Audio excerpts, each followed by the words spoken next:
Good morning. This is Mike Legeros at Legeros Fireline.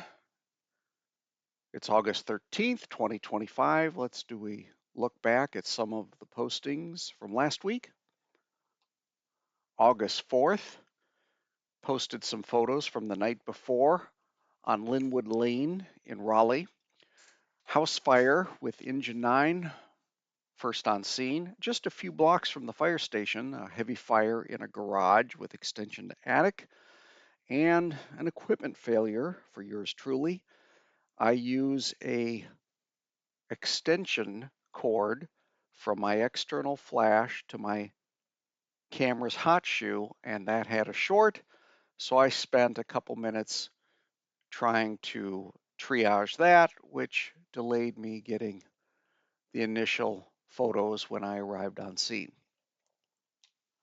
August 4th, Nightdale engine 131 and a patch that I saw on their engine at a call a couple days earlier. They call themselves the Burrows, and that's because their fire station is on Old Knight Road, which was previously known as Jackass Road, a name famous or infamous enough that it was featured on Paul Harvey's radio show. And it was renamed back in 1987 at the request of county commissioners. And now you know the rest of the story. August 4th, from right on the border of Martin and Washington County. Let's turn that scanner down just a little bit. This was a paper plant fire in a conveyor belt and some nearby equipment. And that's Williamston's ladder truck flowing water in the photo, one of them that the departments on scene posted. August 4th, some of the first arriving vehicles for the exhibit floor at the Raleigh Convention Center for the South Atlantic Fire Rescue Expo. That was held here last week, the big event of the year, and it was a big, busy week with thousands of firefighters in town for the co-located annual conference of the North Carolina State Firefighters Association and the North Carolina Association of Fire Chiefs, as well as some other groups that had annual meetings and events.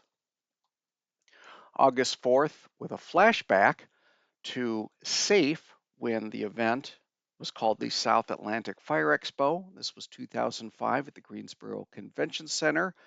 Kinston's aerial truck was exhibited, and that's a print photo from David Rayner.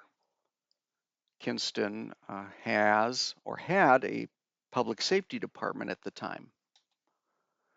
August 4th, a Hyde County EMS new ambulance was also shown on the exhibit floor, and a really colorful and sharp looking graphics package there. August 4th, we shared these photos and a video all in one from the Durham Fire Department of a residential structure fire on Woods Place. They reported a header column of smoke visible as they were en route, so they told Durham to fill the box, which adds additional units. Here next door in Raleigh, we have a working fire dispatch, which will add additional units to the dispatch or the response. August 4th, I happened upon Raleigh Fire Department Recruit Academy 55 that night. They were finishing their day with a run, and they're wearing just generic high visibility shirts. Those were a recent addition in the last year or so. Academy 55 graduates this month. August 4th, we have been doing some slide scans lately. We recently acquired a couple dozen new slides of posed apparatus shots. This is Charlotte's old original hazmat truck, a 1973 GMC van.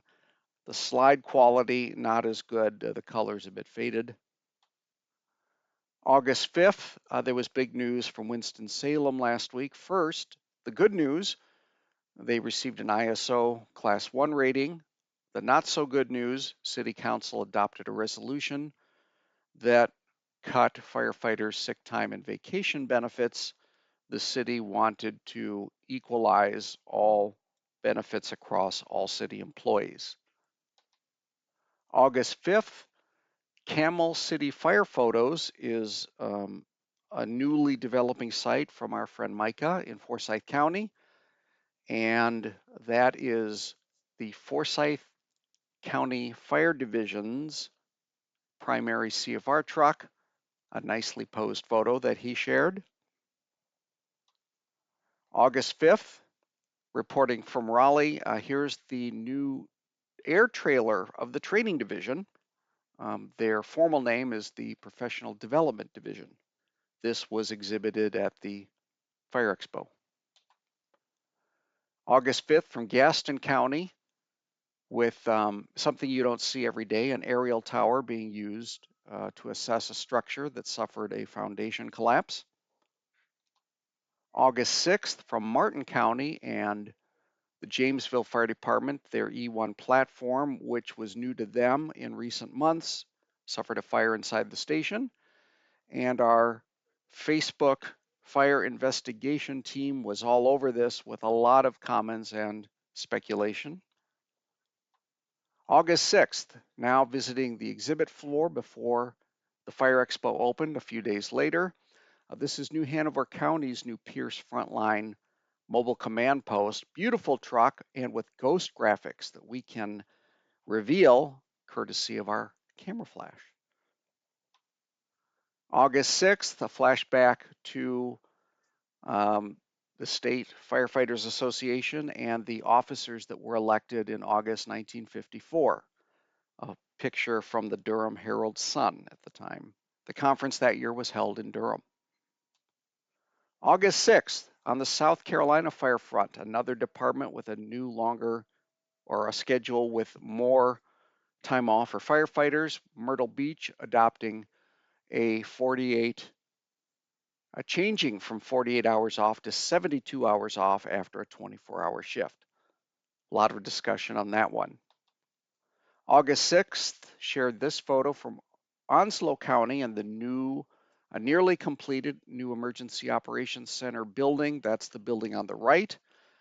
It adjoins on the left a former City of Jacksonville fire station that they've renovated, and it will be used for Onslow County EMS and other storage.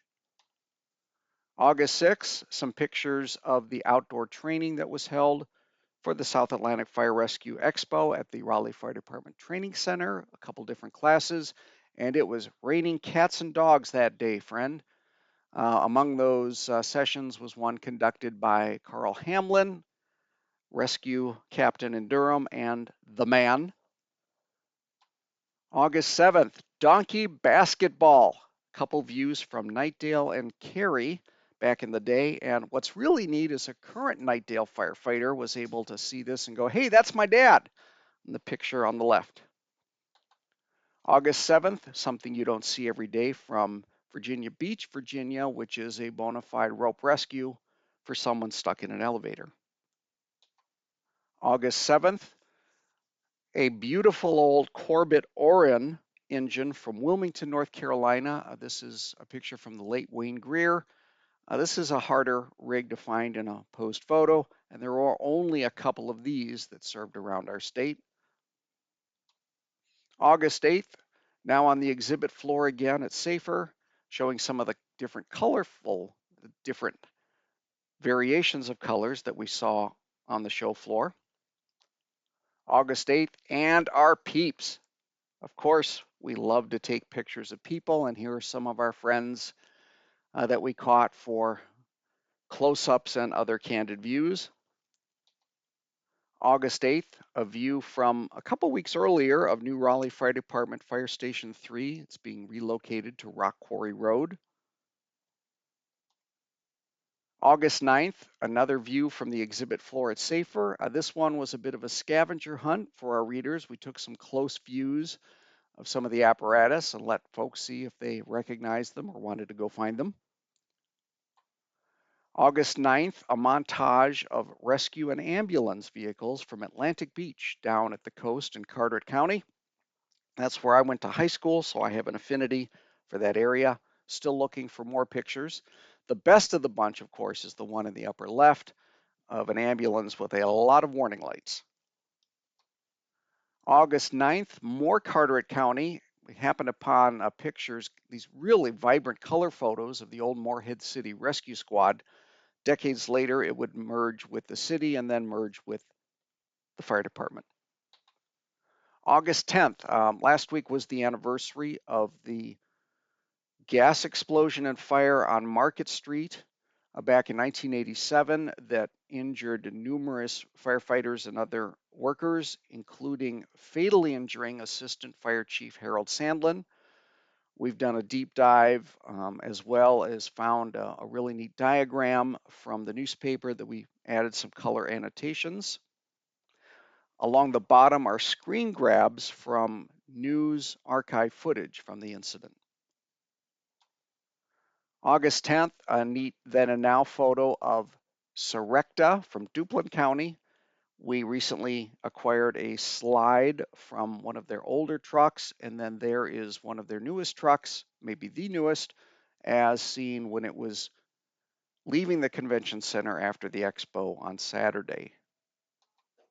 August 10th from Cabarrus County, something we don't see every day, painting truck van that struck a bank building and with enough speed that it trapped the driver, required an extrication, and there was an air ambulance at the scene to take the patient away. Concord Fire Department sent their technical rescue team to the scene to help stabilize the building. And that's the last of the stories to review. Thanks for listening. We'll do this again in a week. We'll see you on Facebook.